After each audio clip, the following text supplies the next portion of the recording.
তুমি আমার জন্য একটা ড্রেস পছন্দ করে দিতে পারবে না? পারবো, পারবো না কেন, নিশ্চয়ই পারবো, কিন্তু কিন্তু দেব না। ছোট সাহেব এভাবে মনোযোগ দিয়ে কি দেখছেন? ছোট সাহেব, আপনি কি দেখছেন? দেখো না কুসুম, মা আমাকে বলেছে এনগেজমেন্টের জন্য এর মধ্যে থেকে একটা ড্রেস পছন্দ করতে, কিন্তু আমি বুঝতে পারছি না কোন ড্রেসটা পছন্দ করব।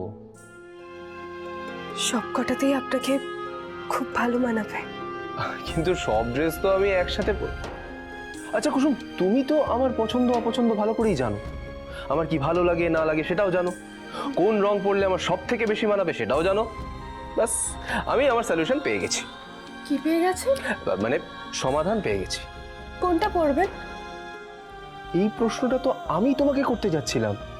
মানে মানে তুমি যেখানে আমার পছন্দ অপছন্দ এত ভালো করে জানো, তাহলে তুমি ঠিক করে দাও না যে আমি কোন ড্রেসটা পরবো। না না ছোট সাহেব, তা কি করে হয়? আমি কি করে ঠিক করব? কুসুম, তোমার পছন্দের উপর আমার সম্পূর্ণ ভরসা আছে। ছোট সাহেব, এটা আপনার আর মেঘা ম্যাডামের আংটি বদল অনুষ্ঠানের পোশাক। এটা বেছে নেওয়ার অধিকার শুধুমাত্র মেঘা ম্যাডামের। মানে তুমি আমার জন্য একটা ড্রেস পছন্দ করে দিতে পারবে না? পারবো, পারবো না কেন, নিশ্চয়ই পারবো, কিন্তু কিন্তু দেব না। দেবে না? কেন? কারণ আমার তো সেই অধিকার নেই ছোট সাহেব। কুসুম, এনগেজমেন্টের পর কি শুধুমাত্র আমার জীবনে একটাই সম্পর্ক থাকবে? মেঘা শুধুমাত্র আমার ওয়াইফ, ব্যাস। আমার জীবনে কি বন্ধু বান্ধব এরা কেউ থাকবে না?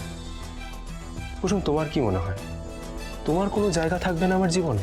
আপনার জীবনে আমার কি জায়গা ছোট সাহেব? কুসুম, তুমি আমার সব থেকে প্রিয় বন্ধু, তোমাকে ছাড়া আমার চলেই না।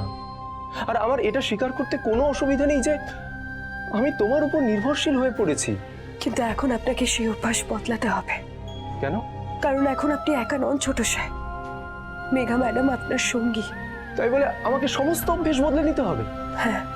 আমি পারবো না কুসুম, আমি এতেই ঠিক আছি। সকালবেলা চোখ খোলার সঙ্গে সঙ্গে আমার একটা অভ্যেস হয়ে গেছে যে তোমার হাসি মুখে শুভ সকাল কথাটা শোনার।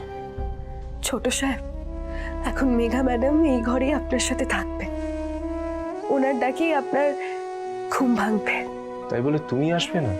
আমি কি করে আসবো ছোট সাহেব? আমার আশাটা কি ঠিক হবে? এতে ভুলের কি আছে? আমার যেটা পছন্দ হয় আমি কিন্তু সেটাই করি কুসুম। তোমার হাতের এই ফুল আমি রোজ চাই। তুমি যতদিন এই বাড়িতে আছো ততদিন তুমি আমাকে এই ফুল দেবে। আমি এই বাড়ি ছেড়ে কোথাও যেতে চাই না ছোট সাহেব। যে আমাকে যতই বিদেশি ফুল দিক না কেন, আমার চোখ সব সময় খোঁজে তোমার এই ফুলকে। কুসুম, তুমি আমাকে কত ভালো করে চেনো, জানো, আমাকে কত সুন্দরভাবে সামলাও। আমি কুসুম ছাড়া আমার জীবন কল্পনাই করতে পারি না। আচ্ছা কুসুম, আমি তো তোমাকে নিয়ে এগুলো ভাবি, এবার তুমি আমাকে বলো তো, তুমি আমাকে নিয়ে কি ভাবো? কি হলো, বলো কি ভাবো আমাকে নিয়ে? ছোট সাহেব, আমার না মেলা কাজ আছে, আমি আমি পরে আসবো, কেমন? কুসুম দাঁড়াও, তুমি আগে আমাকে এই প্রশ্নের উত্তর দাও। সব প্রশ্নের উত্তর হয় না ছোট সাহেব। কিন্তু এই প্রশ্নের উত্তর তো তোমার কাছে অজানা নয়, বলো না তুমি আমাকে নিয়ে কি ভাবো?